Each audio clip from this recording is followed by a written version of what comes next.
Welcome back to TippY AshwooD. As you can see, I'm in the workshop. It's going to be another how-to video for winter 2019, much like the building of Nellie into Rosie, the last one. I'm going to show you some of the construction techniques that I'm using for building the buildings on TippY AshwooD. So without further ado, let's get on with stuff. Thanks, Bob. Yep, we're down the old workshop. I've mentioned a couple of times before, I get a lot of this sort of card, just basically flat card, brown, thrown out. So almost an unlimited supply, along with these bits of mason boards. What are they, 1/8 thick or something like that, which are my usual building materials. From those, I mock up what is going to be the back of the station building. You might have seen this in the back of the last video. And this is going to go under the canopy. So I just roughly put a couple of doors and windows roughly where I want them. But this is just made up of sections PVA'd together of that sort of mason board, which gives me an idea of what I want.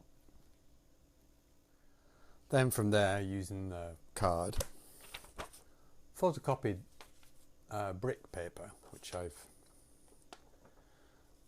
printed out. I have a few sheets of that. A nice contact adhesive, like the 3M spray adhesive, which is really good. Quick coat on the cardboard, back of the brick paper, and yep, I then cut all those bricks out individually. Not fun, but it's the best way I've found of doing that at the moment, and relatively cheap.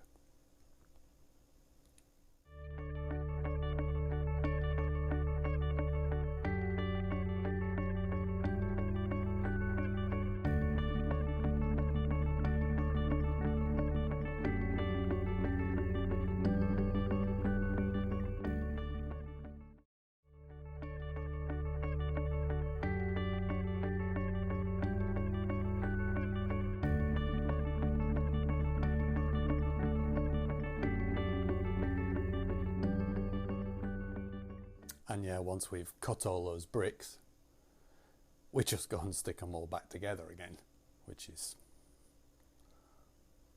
unbelievable, but that's the result I was sort of looking for.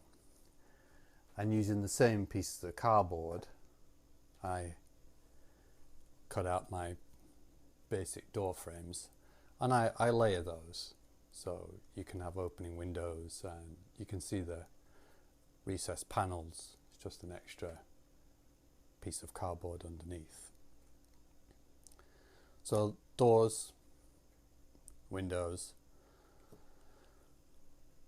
to give me that sort of effect that I like.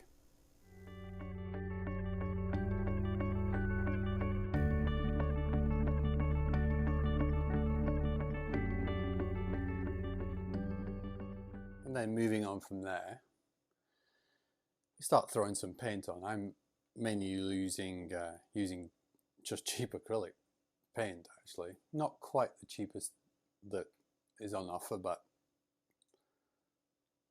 I'm definitely not buying the expensive stuff. Unless I want a particular colour. And it all comes together quite nicely. Bit of distressing with a black wash, and that's the old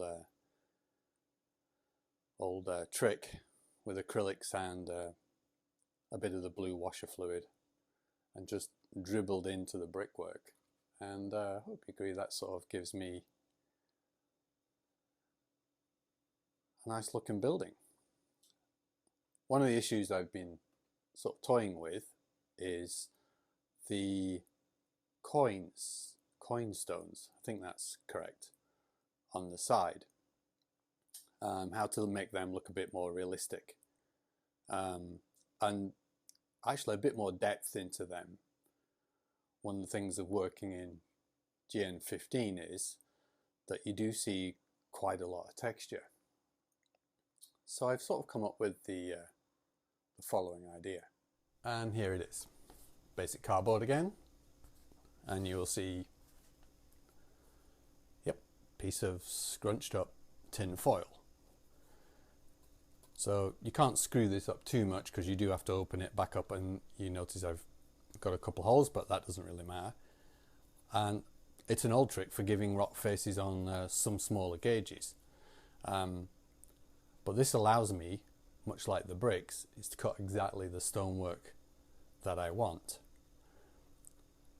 And I'll show you how that progresses from that. So that's sprayed on with the 3M contact adhesive again on one piece of card, and because it's going to be the coin stones and I want it to sit slightly proud of the brick, I'm probably going to glue 2 sheets together.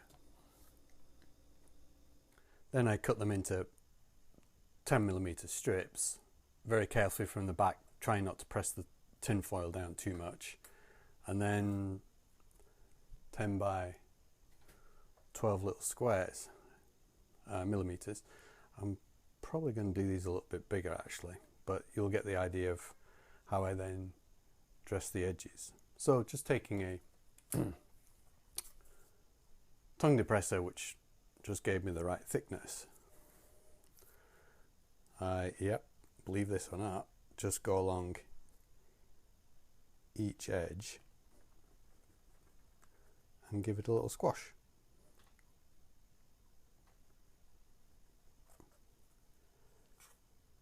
And depending if I want them going around a corner or at the edge, that's all I do.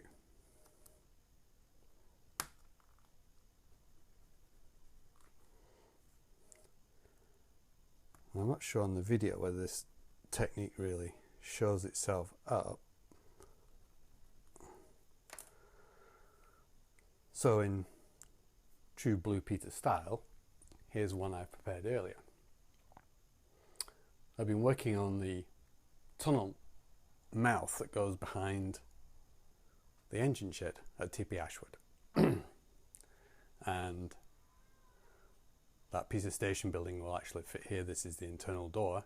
You don't really see any of this, but there will be a light or an oil lamp flickering away so that some detail inside there. So you see the coins on the side of the tunnel mouth there, and see if I can get that in a little bit better. That's them with a quick coat of paint. And a quick experiment, I don't know if you can maybe catch that in the light. I'm now starting to do coarse work through the tunnel mouth using a bigger piece of foil, and this has given me a great idea for a stone wall that I need to do on an embankment on another bit. The grey stonework, I randomly found some doll's house furniture stuff, and that seemed to work incredibly well. It's incredibly well detailed, so by the time that's had some paint on and the odd bit of green moss and things, and this is only primer so far as well, and keystone in and a bit of brickwork on the arch. So I'm hoping that solved the dilemma on the station building.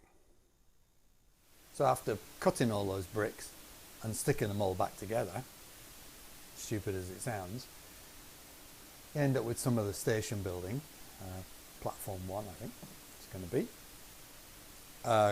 Acrylic paints again, black wash, just a palette of browns, just gone through and picked a few extra bricks out.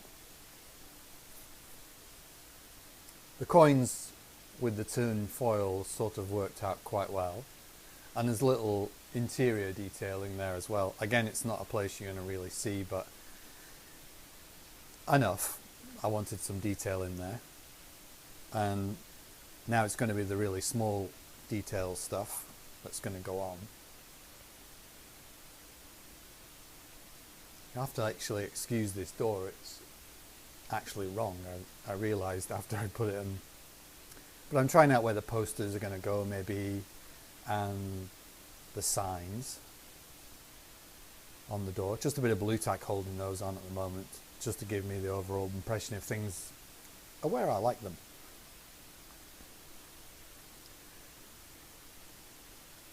And again, on the entranceway to the platform 2, that's why these are curled up a little bit, just because they're held on with a bit of blue tack. Signs. It's now got a little LED inside, just running on a 3-volt battery at the moment.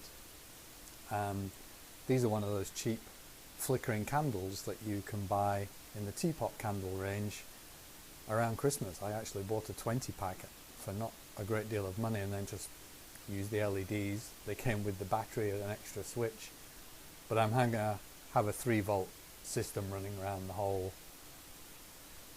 of the layout, and I need a 12-volt system as well running some of the other lights.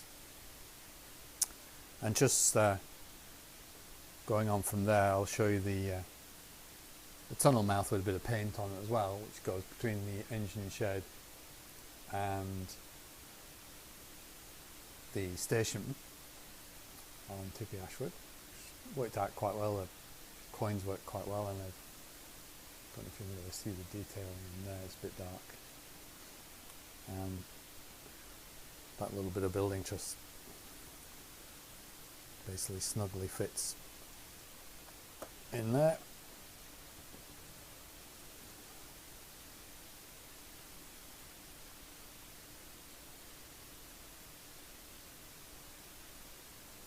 And again, like all of TippY Ashwood, it's still all removable at the moment, so I can get in and do the extra details.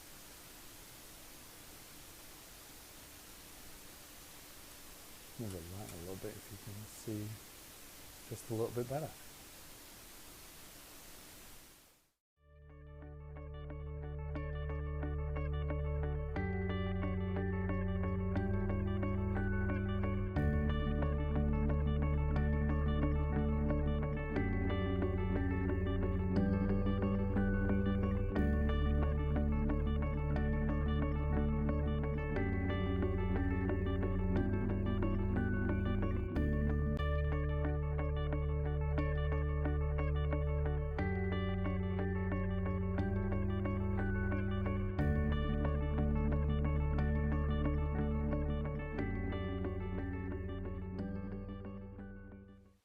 So while we're down the TippY Ashwood workshop, I promised in the last video I would show you a few more pictures of Rosie completed. So that's what we're going to do at the end of this video. Remember, you can subscribe and you can follow me on Bob Downs on Facebook. Thank you for watching.